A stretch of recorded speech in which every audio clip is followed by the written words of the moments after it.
You can go if you are nursery to kindergarten. Your teachers are waiting for you downstairs. Lane, that's you. You get to go. Chantel's downstairs waiting for you. Yeah. All right, good morning. Thanks for being here with us this morning. It was nice to worship with you as we got the service going, and that was a great time together. We are continuing in our Mark series, week 3 of that this morning. And so just to get into it, I think when we consider God, it seems that there are certain things to what we understand about him, certain characteristics about him that are pretty easy for us to accept. That he's powerful. That's not so hard. We know that God created the stars. He created the universe. He even created us. So obviously he's got some power. That he's all-knowing. This one's not especially difficult. It's pretty easy to accept. He's before all things. He's the creator and author of all things, as that song suggested. Every idea, let alone every cell, comes from his knowledge. So we can usually accept that he's all-knowing. And that he can be everywhere. God can be everywhere. We can accept this. We know he's a spirit. He isn't bound by a body. He isn't bound by the laws of physics and gravity and nature and anything else. So we can accept that he can be everywhere. But I think as we move from some of these big aspects of God, we find some that are maybe harder to accept. Maybe for some of you, you've struggled to believe that God is actually loving. Maybe some here today have at times struggled to believe that God is actually good. And I think maybe another one, and this is the one we're going to spend our time talking about today, is that maybe some of us have struggled to believe that God is actually perfect in everything he does. God is actually perfect in everything he does. That there's nothing that God has done or will do that is not exactly perfect. Nothing left. No detail not covered. Everything done perfectly. We do struggle, I think, to believe that God does everything perfectly. That nothing that he's done in our own life even was a failure. So often what we know about God, we take from what we know about other people. So even in our closest relationships, those people we respect more than anyone else, our greatest heroes, our most trusted friends and family members, we know that even amongst all the great things that they've done, they've not done everything perfectly. And so it's hard then for us to believe that God could. And then there's just human circumstance to consider. All the pain and suffering of our world. The stuff we observe on the news, the stuff we see going on in the lives of others, those we care about, those we don't even know, but we just see such tragedy. And then, of course, what we observe and experience in our own lives, that's just hard. And all these things, then, can make it really hard for us to believe that God somehow, in all of that, makes no mistakes. I would bet I'm probably not the only one here today that has questioned God's ways over the past 3 years, let alone our lifetime. I'm confident I know I even questioned some of God's ways just this week. But the good news is that we're not the first people to ask questions like this. In fact, we can say that God's people have been asking questions about his perfection and the way he chooses to do things for generations. This week I came across a section in Psalm 78 that reminded me of this. And yes, this is a series on Mark, and we are going to move there in just a minute. But I want to show you this passage really quickly because I think it does such a great job at exposing us to other people who long before us were asking the same questions. Questions like, does God really?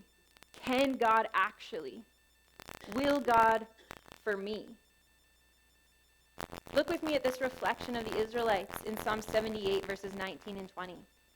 It starts with, they spoke against God. They spoke against God. And look how they speak against him. They said, can God really spread a table in the wilderness? Can God really? True, he struck the rock and water gushed out. Streams flowed abundantly. But can he also give us bread? Can he supply meat for his people? I think can God really is a common way that people still speak against God. Questioning his ability, yes. But ultimately questioning his perfection. Questioning whether or not he will fail. But when we jump down to verse 52, still in Psalm 78, we get the answer to their very human question. Verse 52 to 55. But he brought his people out like a flock. He led them like sheep through the wilderness. He guided them safely, so they were unafraid. The sea engulfed their enemies. And so he brought them to the border of his holy land, to the hill country his right hand had taken. He drove out nations before them and allotted their lands to them as an inheritance. He settled the tribes of Israel in their homes. He brought his people out. He led them like sheep. He guided them safely and dealt with their enemies. He brought them to a new land. He drove out nations before them, and he settled them in their homes. He is a God that settles us. For the unsettled heart, God promises to settle his people. So we can see that all throughout history, God's people have been questioning his ability to do all things well. He's been accused of failing, of not being perfect, repeatedly, continuously. And yet in this small portion in Psalms, we're reminded that as people, our view is limited. And therefore, our accusations and doubts and questions are strong. And yet we see that God still leads, still protects, still provides, and still settles. I wonder today, as we consider these questions asked by the Israelites and still asked by us today, can God really? Will God actually? Can God for me? If we don't find the perfect answer in the person of Jesus. I think that's what Mark chapter 7 gives to us. If you'd like to follow along in your own Bibles, we're going to be in Mark 7, verse 31 to 37 today. I'll give you just a second to flip there if you'd like, but you can also follow along on the, I don't think it's in there. You can't follow along on the screen, but later, I'm going to read it, and then later the pieces will all be there, but the whole thing's not there right now. 31 to 37, and it will be up there. It's just not yet. So starting in verse 31. Then Jesus left the vicinity of Tyre and went through Sidon down to the Sea of Galilee and into the region of the Decapolis. There some people brought to him a man who was deaf and could hardly talk, and they begged Jesus to place his hand on him. After he took him aside away from the crowd, Jesus put his fingers into the man's ears. Then he spit and touched the man's tongue. He looked up to heaven and with a deep sigh said to him, Ephphatha, which means be opened. At this, the man's ears were opened, his tongue was loosened, and he began to speak plainly. Jesus commanded them not to tell anyone, but the more he did so, the more they kept talking about it. People were overwhelmed with amazement. He has done everything well, they said. He even makes the deaf hear and the mute speak. We read this miracle story described by Mark and see again that it brings about amazement. The thing Jesus has been stirring up for 7 straight chapters, amazement. Mark said the crowd, the onlookers, were overwhelmed with amazement. Other translations say they are utterly astonished. but it also brings forth a declaration about Jesus from the people. They say he has done everything well. And like I already said, this is really where we're going to spend our time today. We can read that declaration quickly. He has done everything well. And at a surface glance, see that that would be a fitting response to what these people had just witnessed. Though when we read it, it doesn't necessarily pop off the page at us as we scurry through our own daily readings. But he has done everything well is a bold declaration, and one we probably shouldn't miss. As we unpack this a little bit more, we will see just how some of the intricacies of this story show us that Jesus does do everything well. In this story of the healing of the deaf and mute man in Mark 7, we see that Jesus does everything well in his accessibility, in his compassion, and in his power. These are three elements we see in this story that shows us Jesus doing everything well. So we're just going to dive right into the first one. First, we see that Jesus does everything well in his accessibility. Verse 31, I think it's there now, right? Yeah. Then Jesus left the vicinity of Tyre and went through Sidon down to the Sea of Galilee and into the region of the Decapolis. Ignore verse 32 for a second. We're not going to go there yet. So then Jesus left the vicinity of Tyre and went through Sidon down to the Sea of Galilee and into the region of the Decapolis. This seemingly inconsequential to us verse is not at all inconsequential to those that first received Mark's letter. Remember, Mark is writing to Gentile converts living in Rome. Verse 31 describes where Jesus is geographically. And this is significant because it tells us that he is in predominantly Gentile territory at this point. In fact, this is the second of 3 healings in a row that take place in Gentile territory right after Jesus' teaching to the Pharisees on clean versus unclean, which we see recorded at the beginning of Mark 7. We absolutely don't have time to dive into that today, but very quick, just a quick summary. To the Jewish audiences in Jesus' time, Gentiles were considered outsiders and unclean.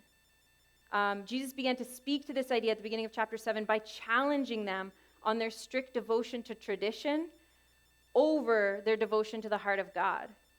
And in doing so, Jesus begins to flip the script on who is included in the kingdom of God.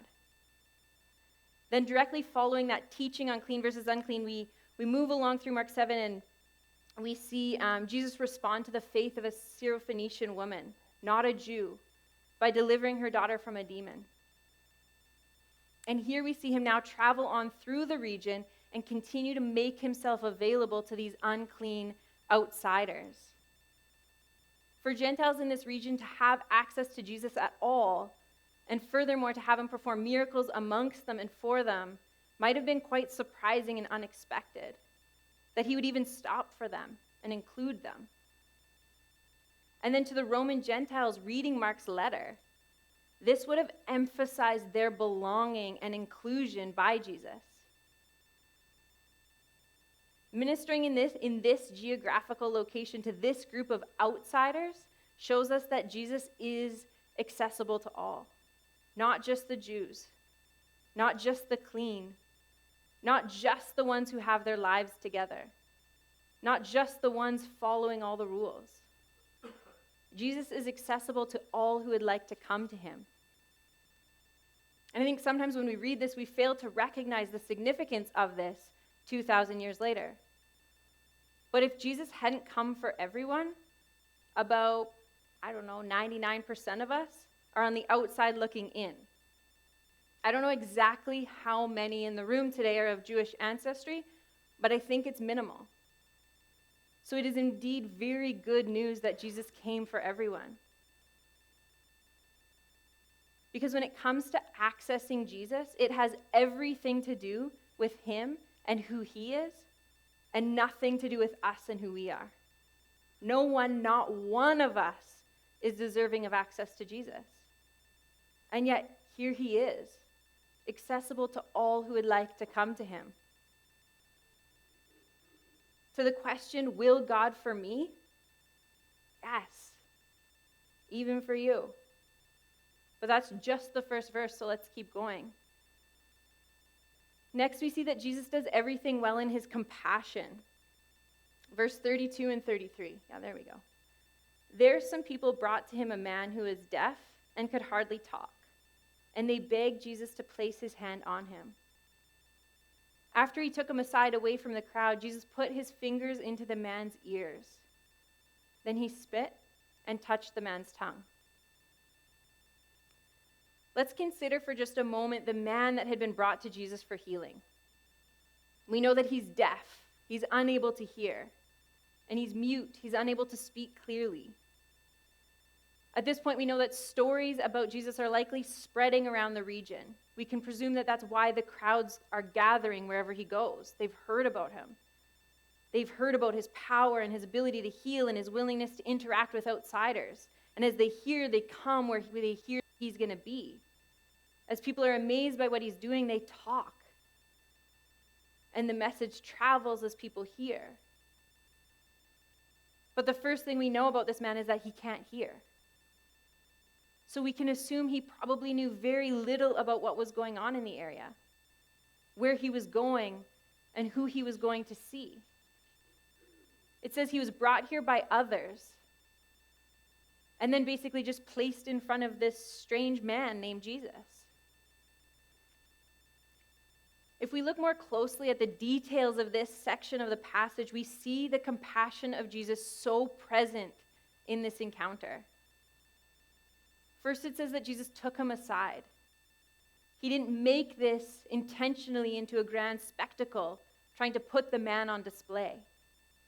Now, some suggest that this was due to the messianic secret that is prevalent through Mark that Pastor Zach talked about in week 1, that Jesus didn't want people yet to know, to see, because his time to be revealed as Messiah hadn't yet come. And so that's definitely a possibility.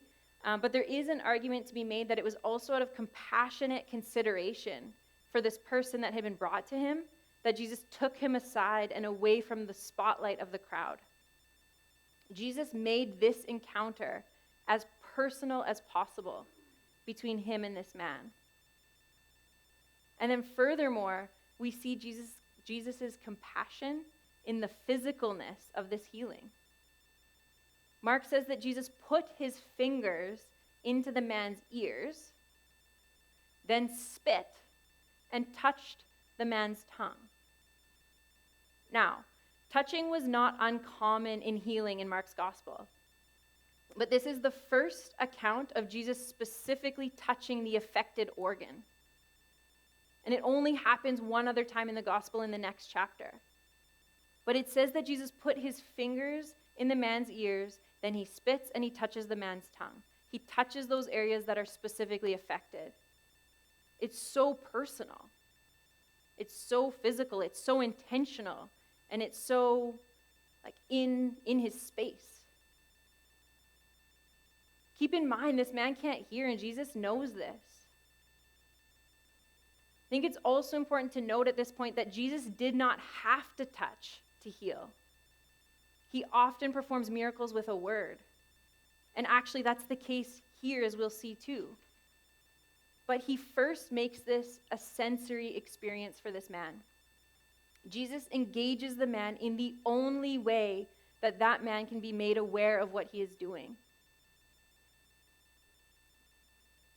He sticks his fingers in his ears that can't hear, and he touches his tongue that can't speak. I think this communicates deep compassion for the individual as Jesus gives him what he needs to know what is going on. He engages this man so personally, not just as one among the crowd.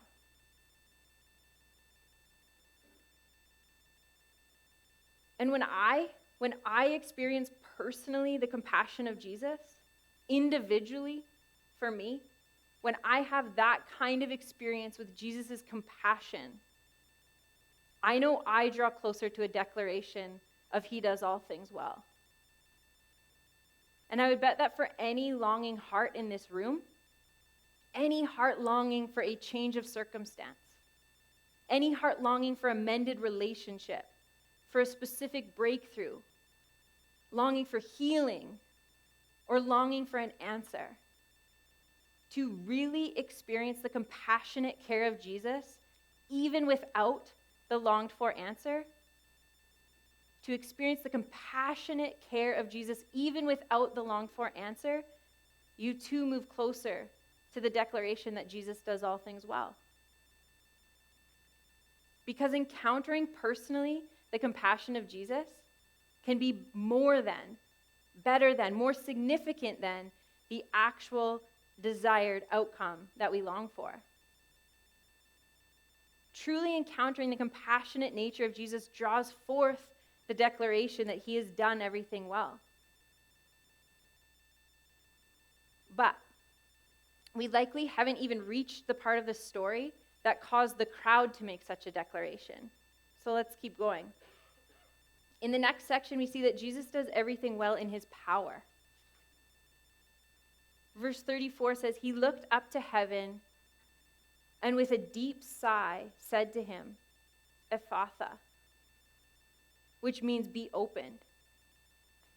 At this, the man's ears were opened, his tongue was loosened, and he began to speak plainly. There was a lot of nuance in this story between commentators that I read this week. But here in this part, there was so much agreement that this looking upward and sighing signified a prayer on this man's behalf. It signified a taking this man before the Father, an interceding, another great act of compassion for this man. Before the healing takes place, he shows compassion in this almost missable moment of interceding on this man's behalf. What we see in this pre-miracle moment is Jesus' interceding nature. We see his connection to the Father, his looking up to heaven. We see a glimpse of the thing that Jesus is still doing for us even now, at the right hand of the Father on our behalf. And as we discovered in week 1 of this series, it is in this connection to the Father that Jesus is all-powerful. Remember the Son of Man description in Daniel 7? It says he approached the Ancient of Days, God, and was led into his presence, and he was given authority and glory and sovereign power. And though Jesus has shown compassion through the physical touching of this man's need, none of the physical healing was accomplished through the touching. We see Jesus' sovereign power displayed in this instantaneous healing through an authoritative command, through a word. Ephphatha, be opened. It was this command, this word spoken out of the mouth of Jesus that instantly healed this man. His sovereign power displayed through an authoritative word. Be opened. And at this, the man's ears were opened, his tongue was loosened, and he began to speak plainly. Sovereign power and authority on display. This man's life was changed in an instant with the restoration of his hearing and speaking. Now, we can imagine there would be so much for this man to learn as he heads home with the ones that brought him. But he certainly goes home differently than he came. He's different after his encounter with Jesus' compassion, with Jesus' power. And I think for all of us that have encountered Jesus in this way, we would say the same. At least in the moment directly following the encounter, we're not the same as we came. And I think it's likely this type of encounter with Jesus' power that maybe most quickly satisfies our question, can he really? Will he for me? It's this type of encounter, one specifically with Jesus' power, where he intervenes and changes our circumstances, that could most easily draw out of us the declaration, he has done everything well. This was certainly true of the crowd gathered that witnessed this incredible miracle. As they saw Jesus change this man's circumstances, and heal him and restore his hearing and his speech. They declare he's done everything well. And it's through the response of the crowd that we find maybe the very greatest reason to declare that Jesus has done everything well. In their response, we are reminded that Jesus is always doing more than we can see. Let's look at their response now. Verse 36. Jesus commanded them not to tell anyone. But the more he did so, the more they kept talking about it. People were overwhelmed with amazement. He has done everything well, they said. He even makes the deaf hear and the mute speak. So this portion begins with the crowd once again completely ignoring Jesus' command not to tell anyone what they'd seen. As we've already discussed, the people were overwhelmed with amazement. Just building on that theme of amazement that's persisted through the first 7 chapters of Mark. Jesus' fame is still growing. His glory is on display. They are so utterly astonished with what they are seeing that they speak and proclaim, "He has done everything well. He even makes the deaf hear and the mute speak." Now, church, this "he even" is so significant. It might be the most significant part of this whole story for us. He even. Jesus, at this point in Mark, Jesus has been performing miracles for a while now. People have seen him at work, and they've been amazed repeatedly. In this story, they're amazed to the point of declaring that he has done everything well, the very thing that God's people have questioned since creation. But it's these 2 little words, "he even," that we need to pay particular attention to today if we want "he has done everything well" to be the declaration of our lips. This healing of the deaf and mute man, the restoring of hearing and speech, likely unbeknownst to a crowd of gathered Gentiles, is a sign of the kingdom of God.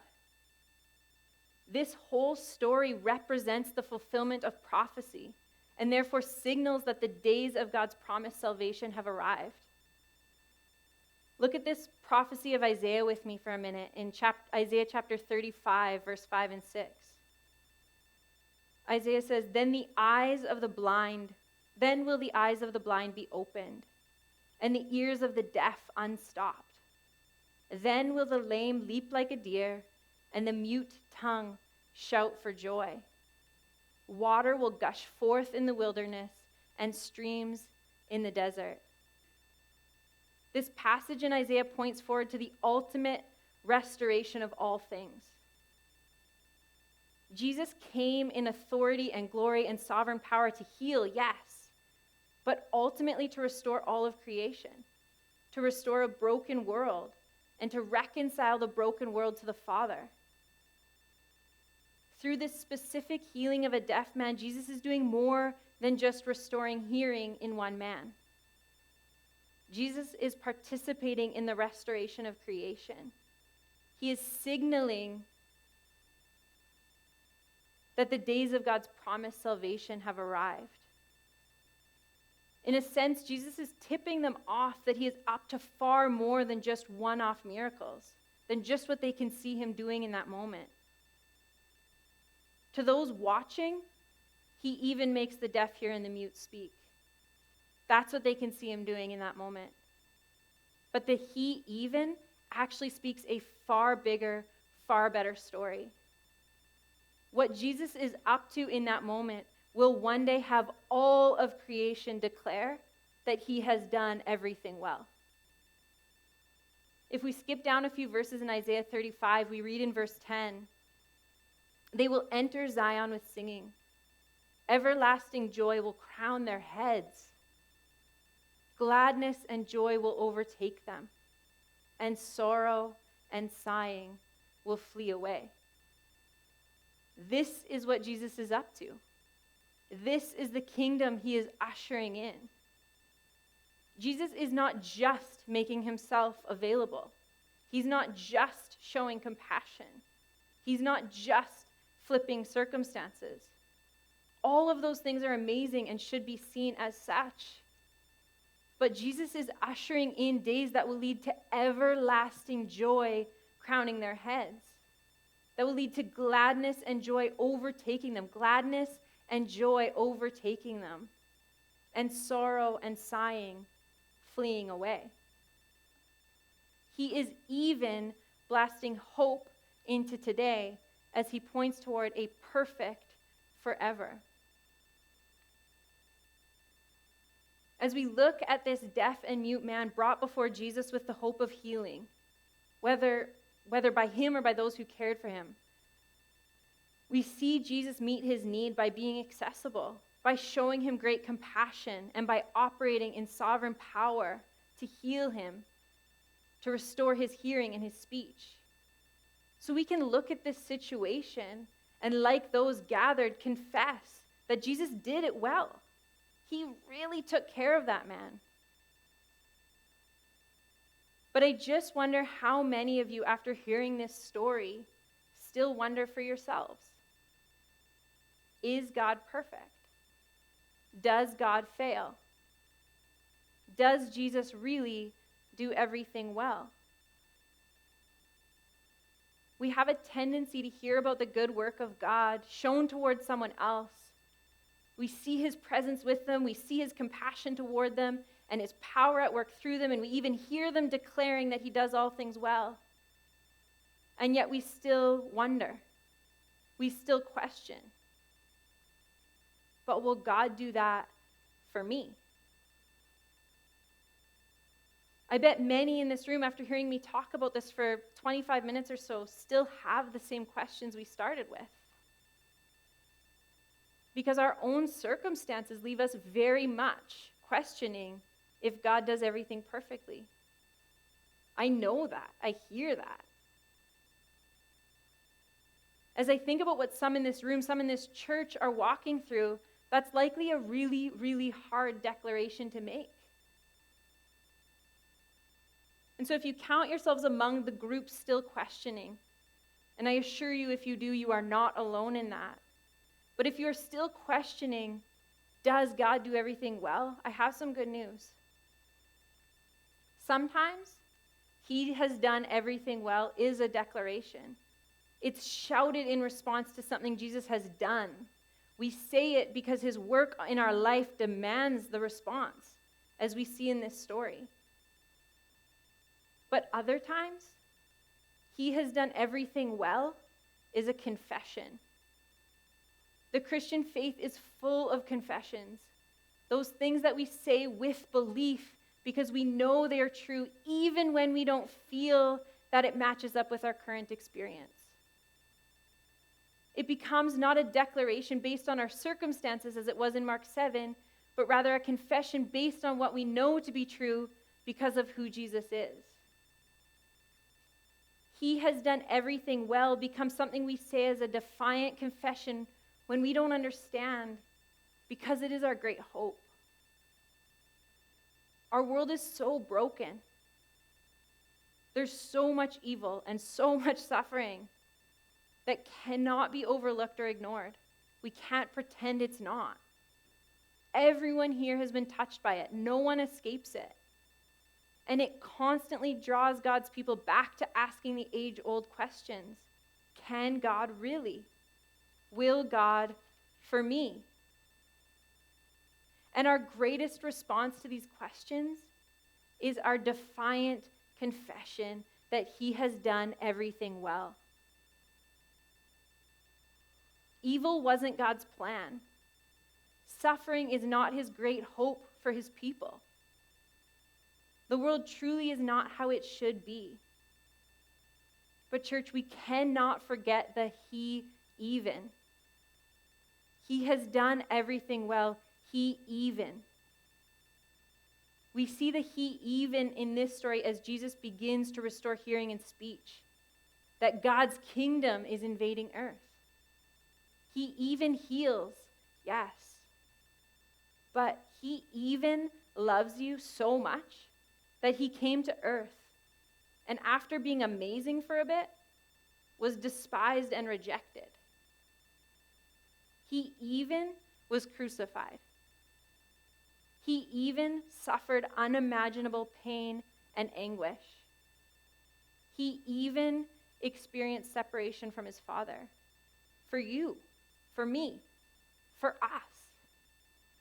He even rose again. He even gives me a hope and a future. He even gives you a hope and a future. Guys, we will not understand the mind of God and all that he is up to. He is always doing more than we can see.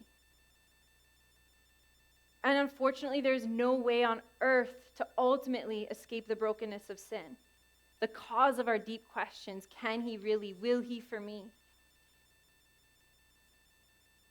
In Jesus' presence, his compassion, and his power still at work today, we all have experiences that can cause us to declare that he has done everything well. Jesus does still step into our moments and into our situations and offers his presence to us and his great compassion to us, and he flips circumstances. He's still doing that. He's still interceding to the Father on our behalf, and we still see him at work in our day-to-day, doing things that cause us to declare he is doing all things well. But in the pain of this age, in the pain of this in-between, where he has ushered the kingdom, but it has not come in full, we have to remember that we have his faithfulness to look back on and his promise to look forward to. And by his grace, we can make our defiant confession that he has done everything well. Because for the unsettled heart, God promises to settle his people.